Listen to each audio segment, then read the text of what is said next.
quick reaction to what you saw U.S. men's national team versus Wales. To be honest, look, first reaction, I was proud. I was proud because it's a new team, 25 new players going into a World Cup. You got to give them that first. But, watching that first half left a good taste in my mouth. All right. In halftime. I was like, okay, you know what? We're going to be all right. Second half, it's going to be much like the first. But it wasn't. It was a tale of two halves. USA got a point in the end. I'm sure like most fans and even the players are disappointed in that, but we take it and we keep moving. You've been there, young player, first World Cup, the emotions going through. At what point does that steam run out? It doesn't, to be honest. No? I don't think it does. I think they'll be up for the game. It looked like it did England. in the second half. It did, yeah. That part of it, yeah. I think just from they put so much into that first half, that first 45 minutes, they want to get the first kick, the first goal, the first corner kick. You heard those speeches from the coaches in the beginning. But at the same time, I think that when you talk about the U.S. team and how young they are, sometimes you're going to have to battle. You're going to have to battle through those moments when they weren't playing well. And they did do that, yes. They gave them have a bad mistake with Zimmerman and gave away the PK. But, they have stuff to work on. Talk to me about Timothy Weah. Maybe what you've seen from him leading up to this World Cup and then that moment, him starting and that goal. Yeah, it's great to see him back fit. Even when he was with Leo, he was playing well before he got injured. He came back almost straight into the team. Had I think he had 2 assists in his first game back. So you see his value that he adds to this group. He's a great player, great kid, and he scored a great goal. There's been a lot of talk just in general. If not, he would play a false 9 position. You see Timothy Weah ever with the U.S. men's national team kind of in a central position? I don't. No. I like him on the wing. You like him on the wing? It's more effective? Exactly the That run that he made. Yeah, that run. He can go, direct or. Let's talk about somebody who was influential in that run, Christian Pulisic. Listen, you were a huge part of that U.S. soccer generation that kind of put U.S. soccer on the map. You've got to witness Landon Donovan up close and personal. I mean, you guys were the same generation. Bradenton Academy, grew up through the ranks. I see a lot of similarities in the two, being the poster boy, the pressure, all that. Tell me what you've seen with Christian Pulisic and how he's kind of dealing with everything. Yeah, I mean, you hit it on the head, dealing with it, because he's not having the best moment at Chelsea, but I think he came to this World Cup with a chip on his shoulder. He wants to kind of shut up all the critics and the media about how his form and how he's playing. And look, big players step up in big moments, and that was a big moment for the U.S. national team. You want to see Christian drive with the ball. That's what we love to see, him with the ball at his feet, driving, made a great pass, and we scored a good goal. How does Greg Berhalter get more out of him? You got to talk to him. I think that sometimes Christian gets in his head that he wants to put everything on his shoulders and he wants to carry the team by himself.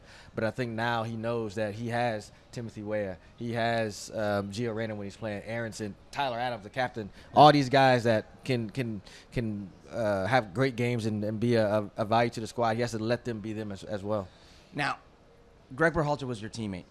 Greg Berhalter, the current coach of the U.S. men's national team, inexperienced coach, his first World Cup.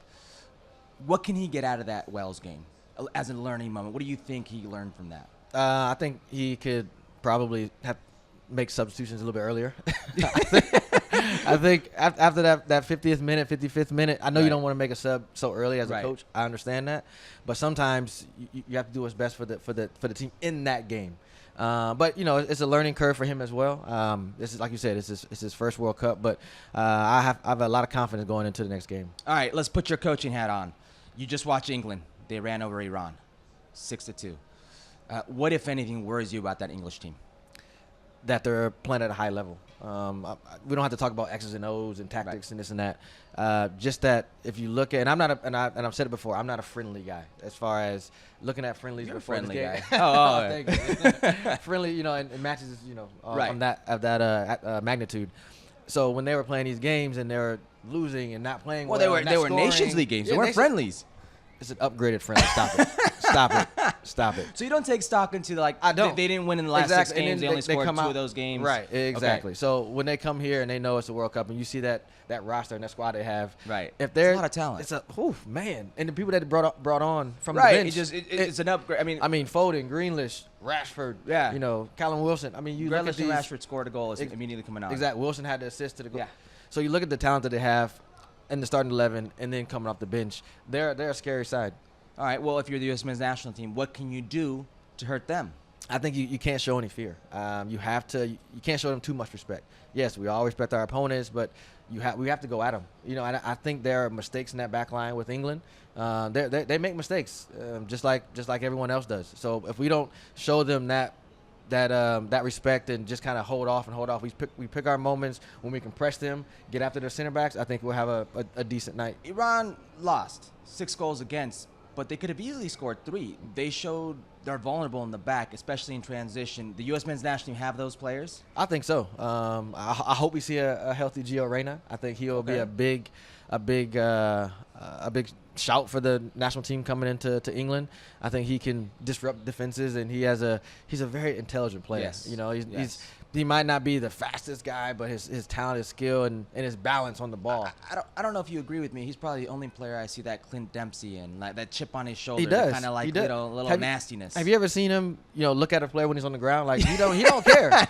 He'll be like, yo, get up. He doesn't. He has that attitude. Like he doesn't care. He doesn't shy away from the moment. DeMarcus, we saw that nastiness maybe come out a little bit because they asked Greg Berhalter about him. He's like, well, little tight hamstring. They asked Gio's like, no, I'm good. I'm straight. I'm fine.